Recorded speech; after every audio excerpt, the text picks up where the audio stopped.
Hey everyone, it's Spicy Sushi. So today I wanted to cover how to make +2 amulets for Corrupting Fever, whether you're like Gladiator or Champion. There's been quite a few people that have messaged me on how you would make an amulet like this now after recombinators are gone, so that's kind of going to be the focus here.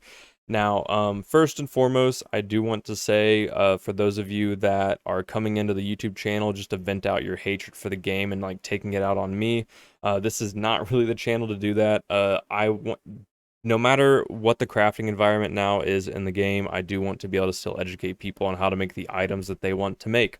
I know the crafting processes might be painful now. I know they might be heavily nerfed, but I am still going to educate on how to craft. So I've had to like hide a few people from the channel that have come here just venting out their hatred and using me as their target, like saying I shouldn't make content anymore for crafting. Why am I even pushing for crafting in this pathetic state of the game and stuff like that? I am simply going to keep making content to educate people on how to craft and how to make the items they want to. No matter how bad the crafting is, there will always be crafting, and I'm simply going to show, how to do it, and that's what I enjoy doing in the game. So anyway, let's go ahead and move into it. So the first thing that you want to get for this amulet is going to be a +1 level of all skill gem base. Now, the way that you do this is you either go through actually alt spamming until you can get it on a magic base, or you could go to trade. Now, for this trade search, I would recommend, well, you're going to want to do item level 80 minimum.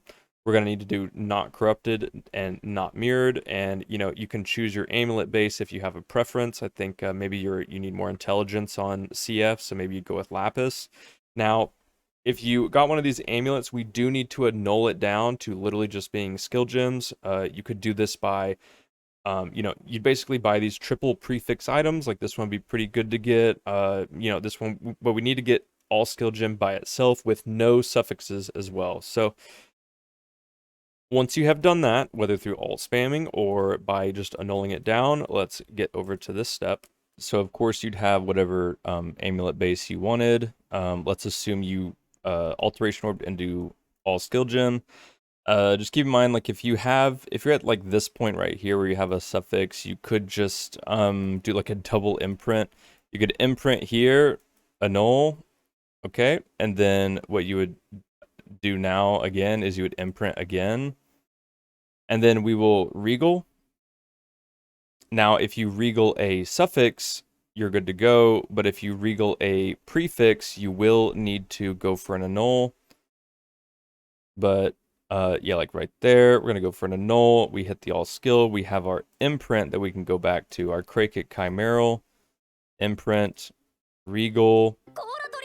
But yeah, so we regaled it. Sorry about that. We regaled a suffix. Prefixes cannot be changed. And now we're gonna go to Ashling. So let's go to our Ashling Veil. What we're hoping here is that we win the 50-50 to hit a veiled prefix. So right here we have a veiled suffix, but what we're hoping is that we win the 50-50. You'll just have to go back to Ashling if you fail here. But there we go. We have our veiled prefix. Now we can block mana. So let's go ahead and block benchcraft, mana here. And hopefully unveil some life. So we have our unveiled life. If you don't unveil life, you can go for an annul and go again on the Ashling step, or if you annul your all skill gem, you'll go back to your imprint. But this is the step that you want to be at, because now what we can do, make sure your suffixes are empty. If your suffixes aren't empty, you will have to prefix, prefixes cannot be changed scour at this point, which would be 2 divines. But, if you got lucky along the way, you have no suffixes and you just have these 2 prefixes, you're going to craft can have up to 3 crafted modifiers. You're going to do prefixes cannot be changed. And then you're going to do cannot roll attack modifiers. So what this is going to do is this is going to enable us to guaranteed slam +1 fizz on our item. So right here, what augments do now in harvest is it's going to add a mod and then remove a mod. Now what we're hoping for is that it does not remove the prefixes cannot be changed. That's the most important part, so that we can save 2 divines. We're hoping it either removes multi-mod or it removes cannot roll attack mods. So when we augment, unfortunately we remove the prefixes cannot be changed, so you would have to simply pay 2 divines here. Basically how that would work was we're going to remove crafted mods now. We have our +2, we have our life. Let's remove crafted mods. All right, and now we're going to slam with a hunter orb. Make it hunter influenced. If you don't slam fizz dot, don't worry about it. It doesn't matter, since now that we can craft prefixes cannot be changed, we can reforge fizz and hit fizz multi, guaranteed fizz multi. Now it's not guaranteed to be T1 obviously, but when we hit fizz multi, now our item is basically done. What you can do, you can block something that you don't want to slam, such as strength, probably, I guess. Yeah, it's going to be an attribute. It's going to be the highest weight. We could slam with, try to hit anything useful, you know, T5 int, why not? That is useful.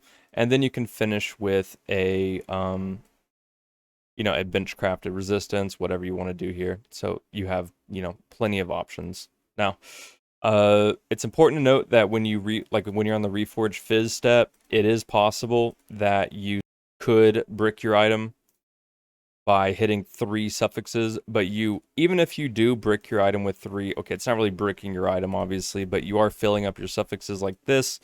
You're gonna have guaranteed 4 great mods no matter what with this reforge fizz. If you hit 2 garbage mods, there's not much you can do. It is not gonna be worth annulling here because you're probably just gonna remove something very valuable. So at this point, it would be over. I believe it's a 1 in 10 chance, so just keep that in mind. But what you're hoping for is that if you do hit 3 mods, at least it's going to be useful mods, right? Some like All Res and Fizz. This would be a 5 mod item, which would be great. Welcome to the new age of crafting, though, unfortunately. But there we go. If we hit just T2, then we can be done. You might want to go till T1, but just keep in mind there is always that chance that you could brick your item with 3 suffixes. So, anyway, that is the method that I want to cover in this video. There is a way that you could go about this amulet with just multi-modding, but I think it would just be cheaper overall to just go for the, and better overall to go for this. You could also aug life on the earlier. What you could do is we could imprint and then regal, and this will literally never happen in your life. But anyway, we could hit this and then we would annul. If we, you know, miss the annul, you just imprint back. And then what you can do is you can do your multi-mod, prefixes cannot be changed, cannot roll caster. What you would do is you would, if you don't want to go for the Ashling life, you could go for the aug life. So you would aug your fizz, and then you hopefully don't remove the multi-mod. If you remove the multi-mod, you'll have to craft all of this over again. But if you hit that, now we can do cannot roll attack mods again. We can just replace the suffix that we lost. And now you can augment life, because it will guaranteed slam flat life, but you could obviously get unlucky and hit tier 7, which is why we do that's the whole point for the Ashling life, is that we're going to guaranteed get like T4 life. Otherwise, you're going to be doing this gamble. But if you hit T1 life, you have a GG amulet, obviously. So that's why some people would want to go for this, because at this point, we have our T1 life, slam with Hunter Exalt. We hit Fizz multi, you're good to go. You could just be done. Now, what you could do is if you want to go for T1 Fizz, you could also go for the Ashling now. Since we didn't do Ashling Life, let's say you hit T1, you could lock prefixes and then go to Ashling. Obviously, if she gets rid of your Fizz multi, you're going to have to go again and reforge and also risk filling up your suffixes again. So there is a lot of risk involved with crafting now, but this would be the GG scenario.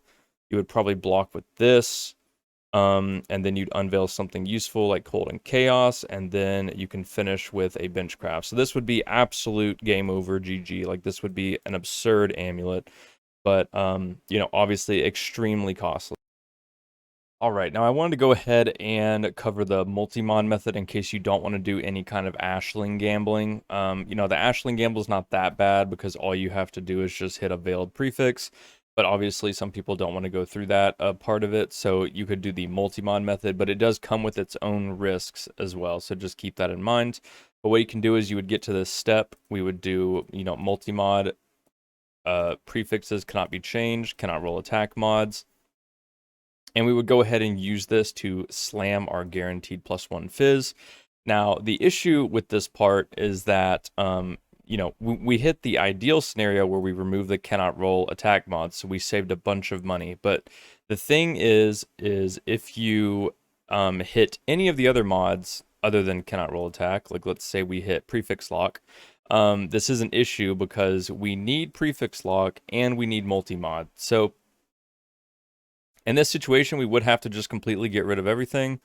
So we get rid of attack, get rid of the multi-mod, but we want is the multi-mod and prefix lock, and then we also need to craft any prefix. We have to just craft anything. So we could just do like, we could just do life.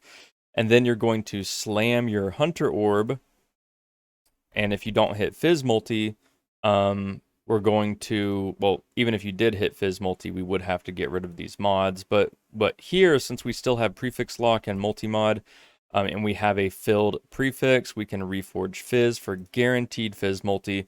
And we actually finished our suffixes on the reforge. Now, this is where the multi-mod method gets bricked. If you hit more than one modifier on the reforged Fizz, you're basically done. Like, there's no point in multi-modding. You're just going to be Exalt slamming and done. So, the ideal situation is that when you reforge, you only hit Fizz multi.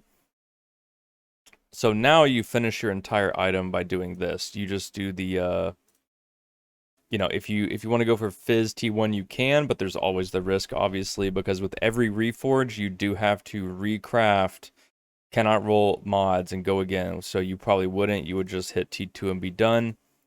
You could do this multi-mod, and then you would craft the life that you wanted right there, and then you would just craft a suffix that you want and done. But, you know, keep in mind, I probably wouldn't do this method, but I thought I would include it because, you know, it is an option. Now, anyway, that'll be it, guys, and I'll see you in the next one.